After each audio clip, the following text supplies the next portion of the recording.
Let's get started. So before I get into the video, I just want to say thank you for tuning in. I know it's been a very long time since I posted anything on YouTube. I don't have anything written down except for some bullet points that I want to go over pertaining to the future of the channel. So the reason why I haven't been uploading for the past year is because I was dealing with some health issues that affected me greatly, where my love for vlogging and editing, it was diminished to pretty much nothing. It affected my mental health, it affected my body, and it's called hyperthyroidism. Now, if you don't know what hyperthyroidism is, your antibodies in your blood normally attack bacteria, but in my case, and for anybody who has hyperthyroidism or Graves' disease, it pretty much, your antibodies are attacking your thyroid. So it affected me greatly because it messes up your hormones, it messes up your mental state.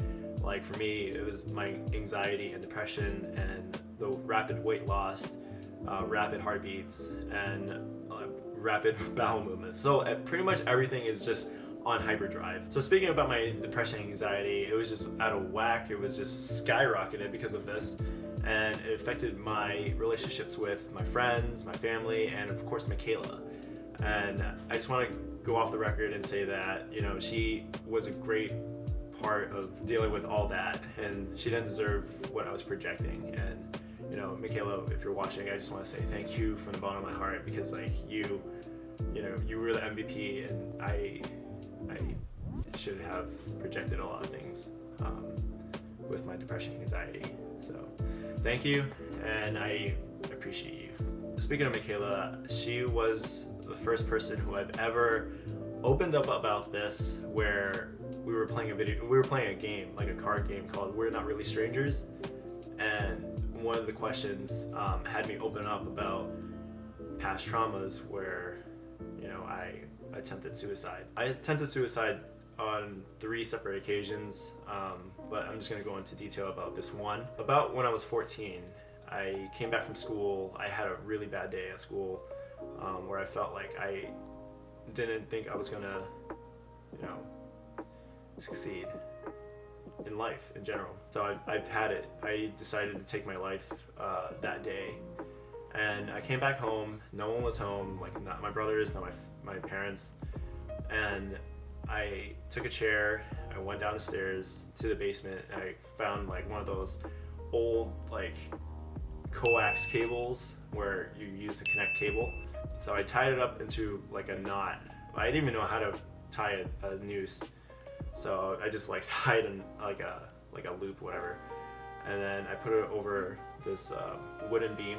I put the cord around my neck, and then I kicked off the chair, and I was hanging for about what I thought was minutes, and then I was like slowly slipping away, and then for some reason, I guess I didn't tie it hard enough, the cable just broke, and I was just sitting there for, I don't know, a while, and I was like so embarrassed, and then I took everything, I just went upstairs and I pretended nothing happened.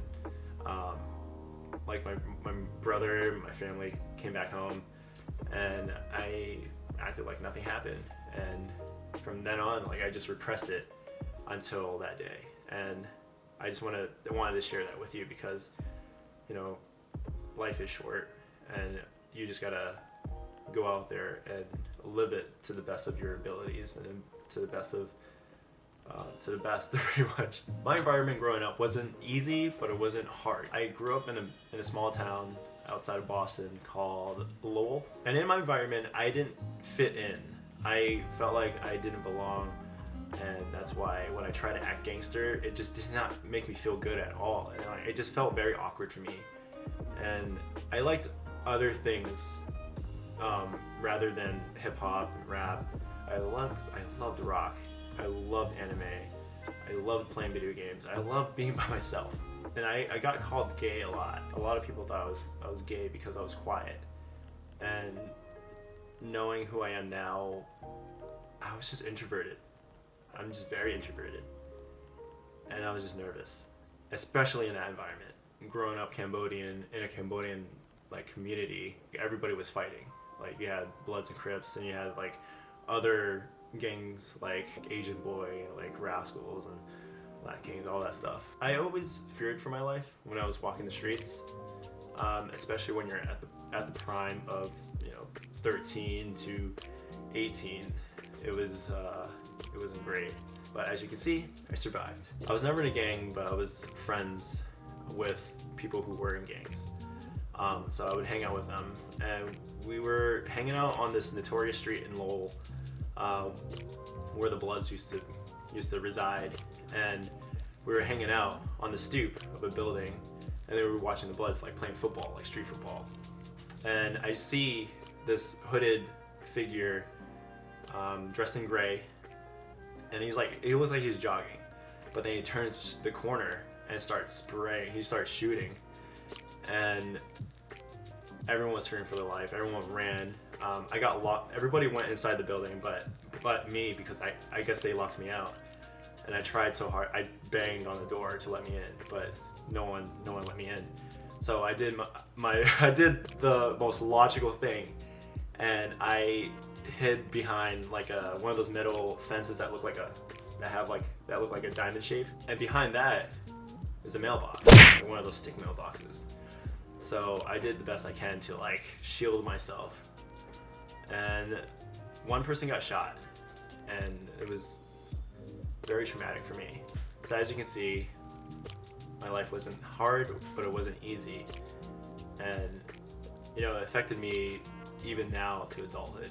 And that's why I'm also seeking therapy, which also helped me cope with my past and who I am now. Because of therapy, I've also helped myself be okay in my own skin. The other thing that's helped me is music. I started learning how to play the guitar. I've listened to a lot of Motionless in White recently. I love listening to rock music. I love listening to EDM, a lot of dubstep, a lot of future bass.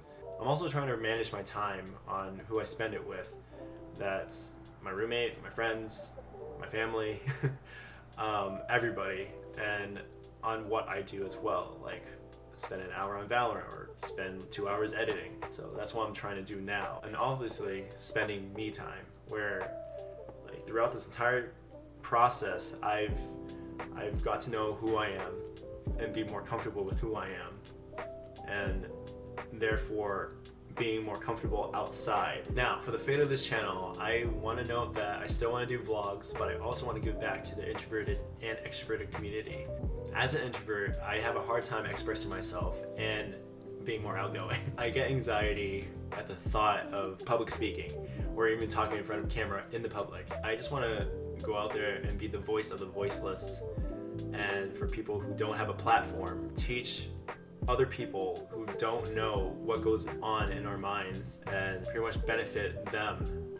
Because if your extroverted friends don't know what's going on in your mind, they're not going to be able to help you, and they're not going to know what you're going through. So I just want to be that for you.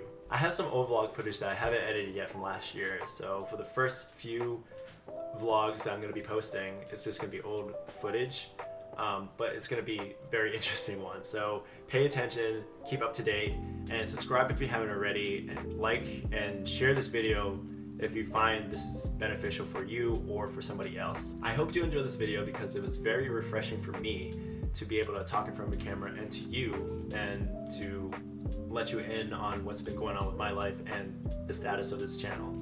So I'll see you guys next time. Remember, the grass is greener on the other side.